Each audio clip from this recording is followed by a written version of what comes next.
नमस्कार दोस्तों। लाइफ में कंसिस्टेंसी बहुत मैटर करती है। अगर आप सक्सेसफुल पर्सन बनना चाहते हो तो आपको अपने एफर्ट्स में कंसिस्टेंट रहना पड़ेगा।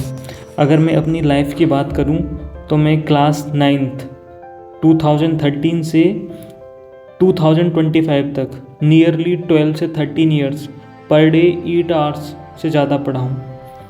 तो क्या ऐसी चीज़ थी जिसकी वजह से मैं कंसिस्टेंसी मेंटेन रख पाया अपने एफर्ट्स में, और मैं एक गांव से होते हुए एएमयू, फिर उसके बाद आईआईटी और अब आईएएस में सिलेक्शन हुआ। तो मैं अपने अगर एफर्ट्स को देखूं तो मैं फाइनली पाता हूं कि मैं अपने एफर्ट्स में कंसिस्टेंट रहा। आज की इस वीडियो में हम समझेंगे कि कंसिस्टेंसी को कैसे मेंटेन करा जा सकता है। तो कंसिस्टेंसी टूल किट आज हम समझने वाले हैं। सबसे पहले आपको समझना होगा कि अगर आप कंसिस्टेंट रहना चाहते हैं तो आपको अपना डेली टाइम टेबल बनाना होगा। रोज़ सुबह जगते ही रोज़ सुबह आप अपना प्लान बनाइए और डिसाइड करिए कि आप पूरा दिन कैसे स्पेंड करने वाले हैं। जैसे मैंने 2 क्लिप फ़ोटो लगाए हुए हैं इसमें, कि आप इसमें देख सकते हैं कि उस दिन का मैंने टाइम टेबल बनाया है सुबह 7:40 से रात के 10:20 तक, फिर अगले दिन का 7:40 से रात के 11 बजे तक। मतलब अगर आप फैमिली के साथ टाइम स्पेंड करना चाहते हैं, मूवी देखना चाहते हैं, गेम खेलना चाहते हैं, जो भी आप करना चाहते हैं करें, लेकिन ये आपके टाइम टेबल का हिस्सा होना चाहिए। टाइम टेबल आपको सिखाता है कि एक बैलेंस्ड लाइफ कैसे जी जाती है, जो कि बहुत ज़रूरी है आज की इस भाग दौड़ की दुनिया में कि आप एक बैलेंस लाइफ जी पाएँ। टाइम टेबल के फ़ायदे क्या होते हैं? एक तो ये कंसिस्टेंसी मेंटेन रखता है इवन इन टफ डेज। जब आपके नॉर्मल डेज चल रहे होते हैं तब आप बहुत आराम से कंसिस्टेंट रह पाते हैं, लेकिन जब आप टफ डेज होते हैं, जब आपका बैड टाइम चल रहा होता है, उन टाइम पे कंसिस्टेंसी मेंटेन करना बहुत प्रॉब्लम होता है। तो उस समय टाइम टेबल हेल्प करता है। ये हेल्प करता है आपकी प्लानिंग में और कंप्लीशन ऑफ द सिलेबस बोलूँ या फिर आपका completion of the work on time.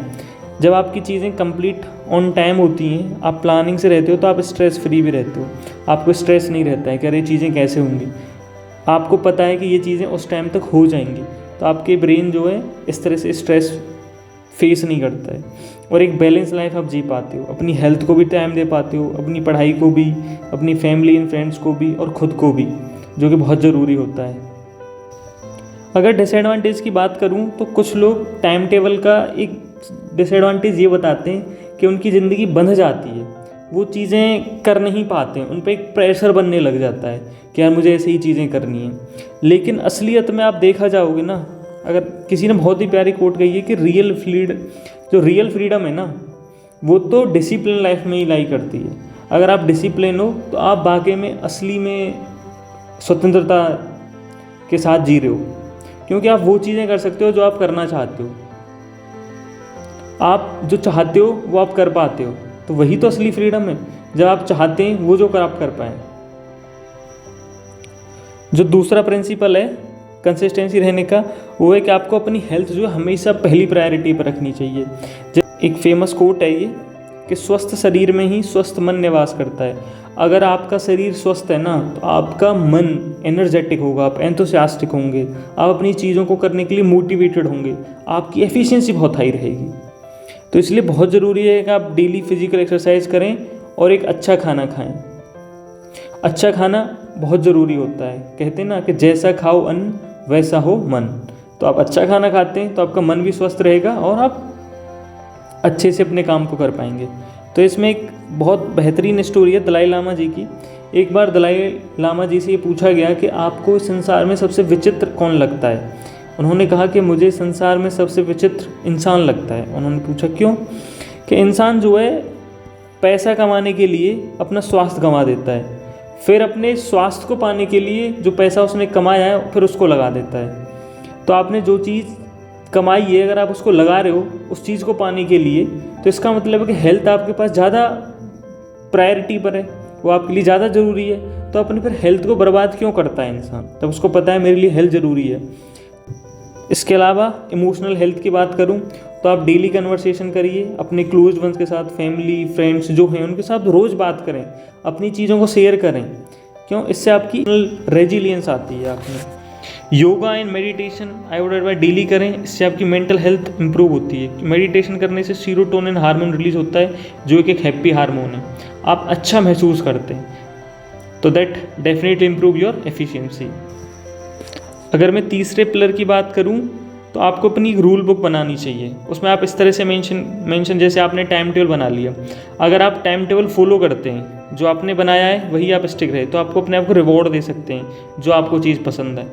अगर आप टाइम टेबल फॉलो नहीं करते हैं, आप उतने घंटे नहीं पढ़े जितना आपको पढ़ना चाहिए था, तो आप अपने आप को पनिश करें, और पनिश आप ऐसे करें जो आपकी फेवरेट चीज़ है उसको आप स्किप करें। क्योंकि जब आप अपनी फेवरेट चीज़ को दांव पे लगाते हैं ना, तो आप अपने आप आपका मन जो आपको मोटिवेट करता है, क्योंकि वो चीज़ वो खोना नहीं चाहता है। तो इसीलिए हो सकता है कि आप अपना टाइम टेबल के साथ स्टिक रहेंगे। और एक बार ये फ्लो वाली बात है, जैसे ही आपको उस टाइम का ये जो रेजिस्टेंस है उसको ओवरकम कर पाएंगे, आप में ऑटोमेटिकली फ्लो आ जाएगा। जैसे इकिगाई में कहा गया ना कि आप में ऑटोमेटिकली उस काम में तल्लीनता आ जाएगी, आप उस काम में खो जाओगे, फिर आपको पता ही नहीं चला करेगा। तो आपको लगेगा कि यार ये तो मैं बाई नेचर कर पाता हूँ, अब मुझे कोई फोर्स नहीं लगाना पड़ रहा है।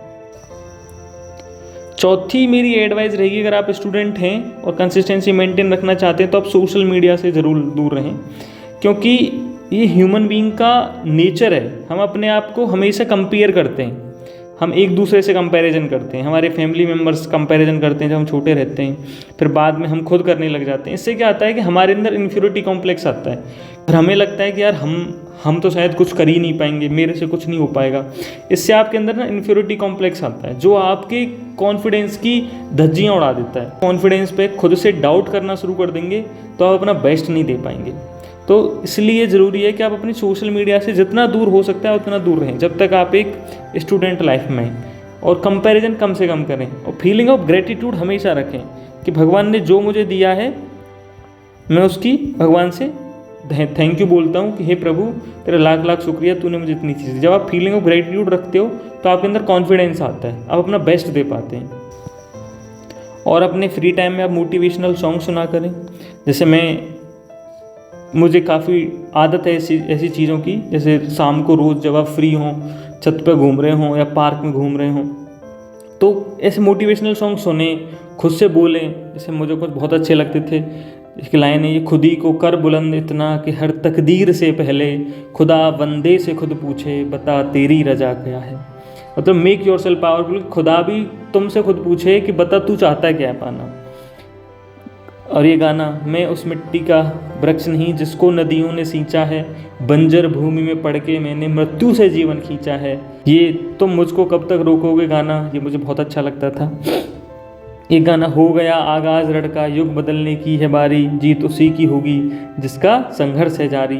तो इस तरह के मोटिवेशनल सॉन्ग्स आप सुने, इससे क्या होगा, आपको मोटिवेशन आता है कि हाँ मैं चीज़ें कर सकता हूँ, मुझे अपना भाग्य बदलना है, मैं जिस परिस्थितियों में मुझे वो परिस्थितियाँ चेंज करनी है। तो अगर आप इन 5 चीज़ों का ध्यान रखते हैं, तो डेफिनेटली आप अपने बिहेवियर में कंसिस्टेंसी ला पाएंगे।